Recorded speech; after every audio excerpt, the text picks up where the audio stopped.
साथियों, आज के इस वीडियो में मैं बात करने वाला हूं कि आपका इसमें बहुत अच्छी तरह से दिया गया है। 17 कंडीशन है। सारे कंडीशन को आपको समझ में आना चाहिए। 17 कंडीशन है। मोटा मोटी मैं पहले बता देता हूं कि जैसे कि आपका SLA के आधार पहले तो आपको DPI जमा करना पड़ता है, SLA जमा करना पड़ता है। और एकरारनामा क्या होता है, आज की इस वीडियो में आपको समझ में आ जाएगा। एकरारनामा, जो SLA को ही एकरारनामा कहा जाता है। और जब आपका पहला किस्त और दूसरा किस्त मिल जाएगा तो कितने दिनों के बाद आपका राशि को लौटाना है। हो सकता है कि आपने मान लेते हैं कि सोच रहे हैं कि आपके नाम से पैसा मिला है।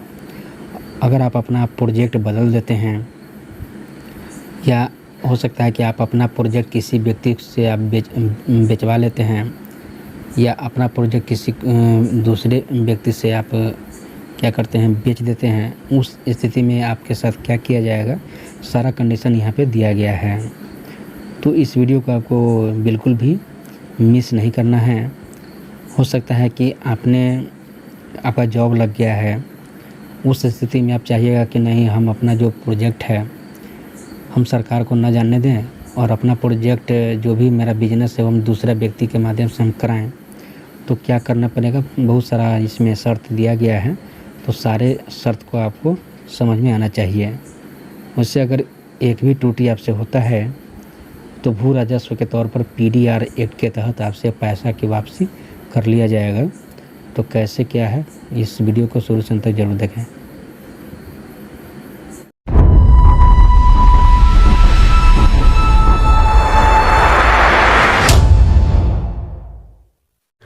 नमस्कार दोस्तों, मैं हूं हरि नारायण कुमार। आप देख रहे हैं BST ऑल टिप्स।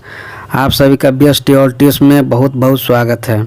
दोस्तों, वीडियो को शुरू करने से पहले चैनल को सब्सक्राइब कर सकते हैं, और वीडियो को लाइक नहीं किया है तो वीडियो को लाइक कर सकते हैं। आपके एक लाइक से मेरा मनोबल दोगुना हो जाता है।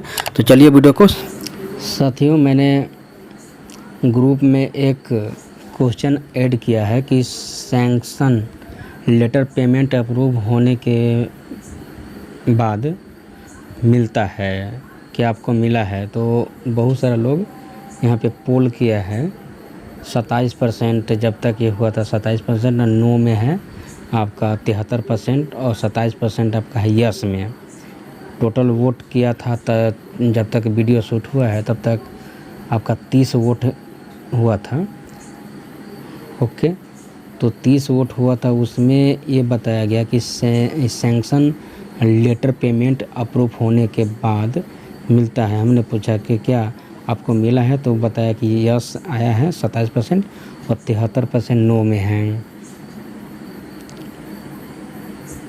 तो आज मैं बताऊंगा कि सैंक्शन लेटर क्या होता है, और ये प्रूव होने के बाद जो आता है ना, तो इसमें क्या क्या चीज़ लिखा होता है वो मैं आपको बताने का प्रयास करूंगा। एक्चुअली होता क्या है कि मुख्यमंत्री अनुसूचित जाति जनजाति अति पिछड़ा वर्ग, मुख्यमंत्री महिला उद्यमी, मुख्यमंत्री युवा उद्यमी योजना अंतर्गत वित्तीय सहायता की स्वीकृति, ये स्वीकृति किया जाता है। ये इसमें पूरा रहता है क्या कि हमने क्या किया है कि जो भी शर्त है उस शर्त के अधीन वित्तीय सहायता की स्वीकृति प्रदान की जाती है। टोटल यहाँ पर 17 जो है 17 यहाँ पर देखेंगे 17 कंडीशन है। 17 कंडीशन को फुलफिल करते हुए उद्योग विभाग का कहना है कि जो भी मैंने पेमेंट किया है वो 17 जो कंडीशन है उस सारे कंडीशन को फुलफिल करते हुए मैंने पेमेंट किया है। तो इस 17 जो भी शर्तें हैं वो आपको पता होनी चाहिए। जैसे कि पहला है कि आवेदक, वैसे यहाँ पे आपका मेनली यहाँ पे है कार्यालय, बिहार सरकार कार्यालय महाप्रबंधक के द्वारा जिला उद्योग केंद्र से ये मिलता है। ये 10/10/2022 को आया है पत्रांक। और यहाँ पे सेवा में इकाई का नाम रहेगा, आपका नेम रहेगा, ग्राम रहेगा, पुत्र पुत्री, आधार नंबर, आवेदन संख्या रहेगा, और सब्जेक्ट है मुख्यमंत्री अनुसूचित जाति जनजाति अति पिछड़ा वर्ग उद्यमी, मुख्यमंत्री महिला उद्यमी, मुख्यमंत्री युवा उद्यमी योजना अंतर्गत वित्तीय सहायता की स्वीकृति के संबंध में महाशय निम्नलिखित शर्तों के अधीन वित्तीय सहायता की स्वीकृति प्रदान की जाती है।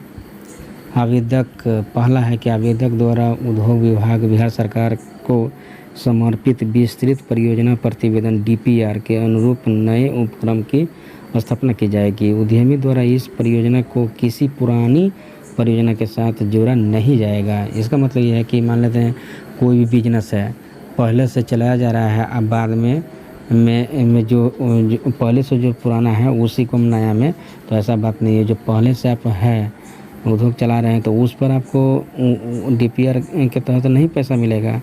नया जो आपको उद्योग लगाना पड़ेगा और नया से DPR देना पड़ता है। उसके बाद DPR से किसी तरह के विचलन की सूचना महाप्रबंधक जिला उद्योग केंद्र कार्यालय को दी जाएगी तथा इसकी विवरणी ऑनलाइन भी सबमिट की जाएगी।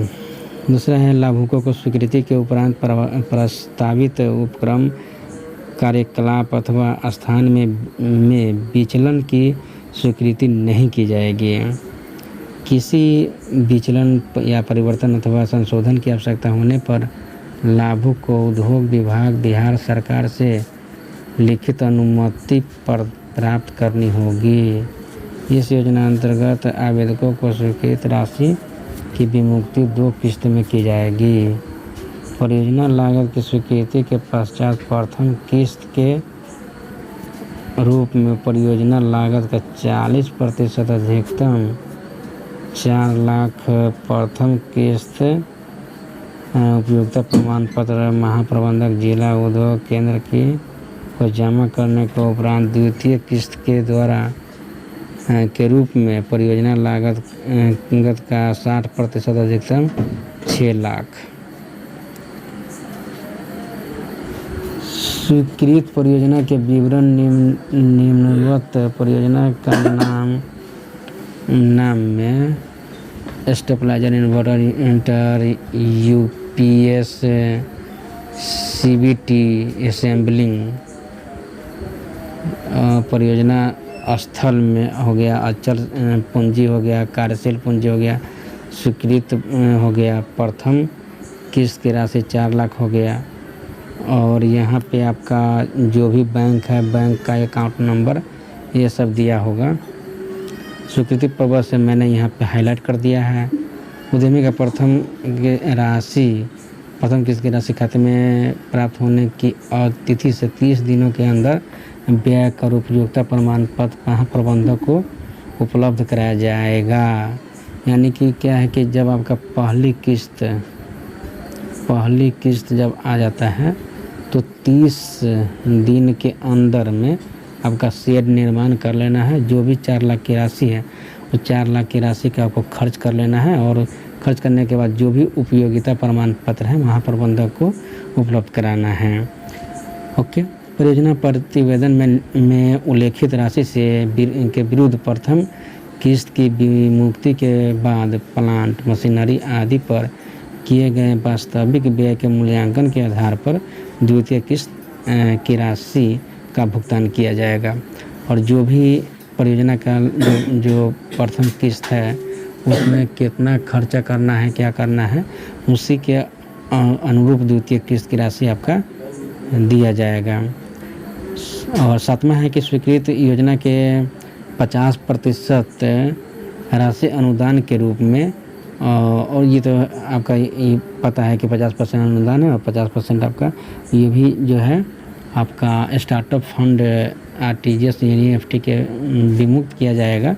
और शेष सूद है आपका 50% राशि बिहार स्टार्टअप फंड द्वारा विमुक्त किया जाएगा। प्रदत्त सूद मुक्त ऋण की वसूली द्वितीय किस्त के विमुक्ति के 1 वर्ष बाद प्रारंभ होगी तथा किस्त का निर्धारण परियोजना लागत के आधार पर होगा। ये बात है कि आपका जो पहला किस्त को आपको खर्चा कर लेना है, द्वितीय किस्त मिल जाता है तो उसके 1 वर्ष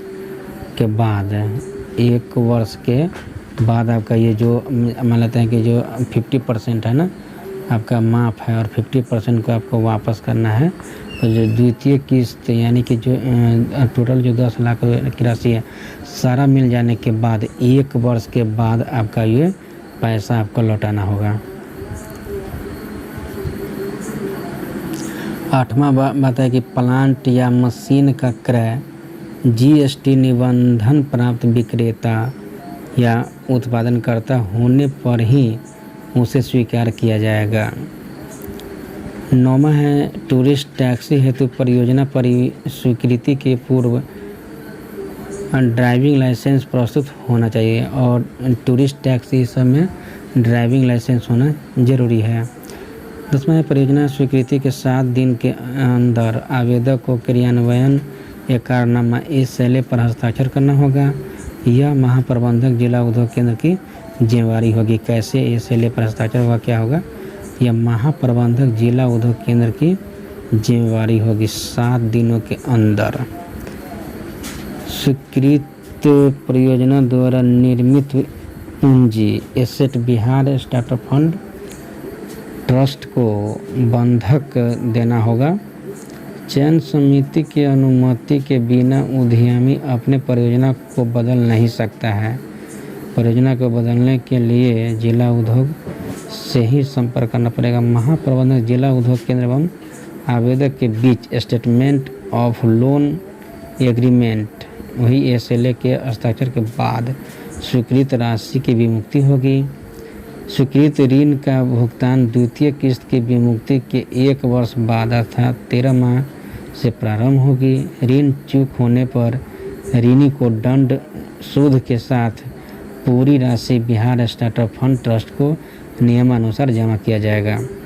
अब क्या है कि मैंने बताया गया कि द्वितीय किस्त जब सारा मिल जाएगा पैसा उसके 1 वर्ष के बाद आपको यानी 13 माह के बाद प्रारंभ होगा कि कैसे आपको चुकता करना है, पैसा को रिटर्न करना है। अगर हो सकता है कि ऋण आप प्रत्येक माह आपको रिटर्न करना है। रिटर्न करने के बाद हो सकता है कि किसी माह में आप किसी कारणवश आप चूक गए ऋण, तो उसका आपका दंड जो है फाइन लगेगा और फाइन देने के बाद ही अगली जो मंथ से आपका पूरी राशि जो है आपको बिहार स्टार्टअप फंड ट्रस्ट को नियमानुसार जो भी नियम है उसके तहत आपको चुकाना पड़ेगा। 15 बात है कि समझौता के नियम के टूटने पर अर्थात पालन नहीं होने पर परियोजना की स्वीकृति एवं वितरित राशि राज्य सरकार के भू राजस्व के तौर पर PDR एक्ट के तहत वसूली की जाएगी। अब कोई मान लेते हैं समझौता है, अब हो सकता है कि आपका जो ऋण आप चुका रहे हैं वो टूट जाता है, पालन नहीं होता है, तो एक नियम है कि भू राजस्व के तौर पर PDR एक्ट के तहत आपसे पैसा वसूल कर लिया जाएगा। 16 है निम्नलिखित स्थिति में कुल विमुक्त राशि उद्यमी से वसूल की जाएगी। जैसे पहले क में है लाभुक द्वारा स्वयं व्यय न कर किसी अन्य व्यक्ति के माध्यम से किया जा रहा है। अब मान लेते हैं कि जो व्यक्ति यानी जो बेनिफिशियरी है पैसा लिया है, हो सकता है कि वो व्यवसाय न करके अगर दूसरा के माध्यम से कर रहा है। ख है कि लाभुक द्वारा प्रत्यक्ष अथवा परोक्ष रूप से उपक्रम को बेच दिया गया है। हो सकता है कि अपना प्रोजेक्ट किसी को बेच दिया है तो फिर भी उससे कुल विमुक्ति राशि उससे वसूल किया जाएगा। ग में है लाभुक द्वारा आवेदन में झूठी घोषणा की गई। हो सकता है कि झूठी घोषणा के द्वारा जिनके आधार पर स्वीकृति निर्गत की गई है। घ है कि लाभुक द्वारा एकरारनामा एवं स्वीकृत्यादेश के शर्तों का उल्लंघन किया गया है। जो भी SLA आप दिए हैं उसका उल्लंघन आप किए हैं, फिर भी आपसे पैसा का वसूल किया जाएगा। ये 4 कंडीशन है, उसके तहत आपसे पैसा वसूल किया जाएगा। 17 है प्रथम किस्त की विमुक्ति के पश्चात एवं द्वितीय किस्त की विमुक्ति के पूर्व उपक्रम के परिसर का निरीक्षण किया जाएगा। जैसे कि पहला किस्त आपका मिल गया तो जो भी आपका पदाधिकारी लोग हैं उसको आपको जाकर के शेड का जो निर्माण करना है तो उसका पहले आपको परीक्षण करेगा। कि जो भी पैसा है उसको सही रूप से यूटिलाइज किया गया है नहीं किया गया है उसका निरीक्षण करेगा। उसके बाद आपका द्वितीय किस्त की राशि दिया जाता है। तो वही बात है कि 17 नंबर में प्रथम किस्त की विमुक्ति के पश्चात एवं द्वितीय किस्त की विमुक्ति के पूर्व यानी दूसरा किस्त आने से पहले परिसर का निरीक्षण किया जाएगा। अगर कंडिका 16 में यथा उल्लिखित किसी तरह की अनियमितता पाई जाती है तो स्वीकृति को रद्द करते हुए विमुक्त कुल राशि की वसूली राज्य सरकार के भू राजस्व के रूप में लाभुक से की जाएगी। तो इसके लिए 16 नंबर जो है कंडिका है उसको एक बार फिर पढ़ लेते हैं। वही जब पहली किस्त की राशि यानी 17 नंबर बता रहा है कि पहली किस्त की राशि जब आएगा ना तो 16 नंबर पढ़िए क्या बोल रहा है कि निम्नलिखित स्थिति में कुल विमुक्त राशि उद्यमी से वसूल की जाएगी।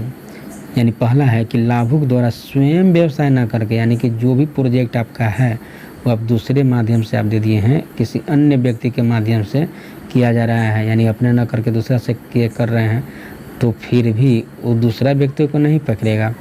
आपसे जो भी आपका यहाँ पर शर्तें हैं उसके तहत आपसे वो राशि वसूल कर लिया जाएगा। ख नंबर है कि लाभुक द्वारा प्रत्यक्ष अथवा परोक्ष रूप से उपक्रम को बेच दिया गया यानी प्रत्यक्ष रूप से आप किसी को अपना प्रोजेक्ट बेच दिए हैं फिर भी यानी ये समझे कि प्रोजेक्ट बेचना नहीं है बेच दिए हैं तो वो आपसे पैसा को वसूल कर लिया जाएगा।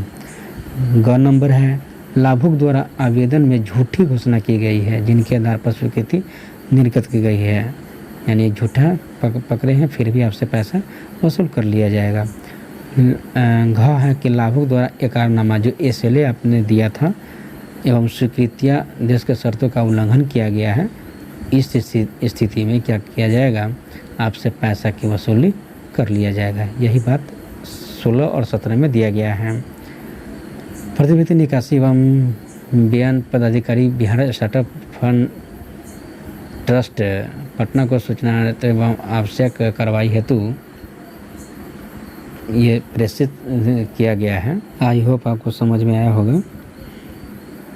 टेलीग्राम इंस्टाग्राम पर जुड़ने के लिए आपको सबसे पहले BST ऑल टिप्स टाइप करना है। BST एक साथ रहेगा, ऑल एक साथ रहेगा, टिप्स एक साथ रहेगा। जो भी टाइप करेंगे तो वहाँ पे आ जाएगा। यहाँ पे मेरा लोगो भी लगा रहेगा।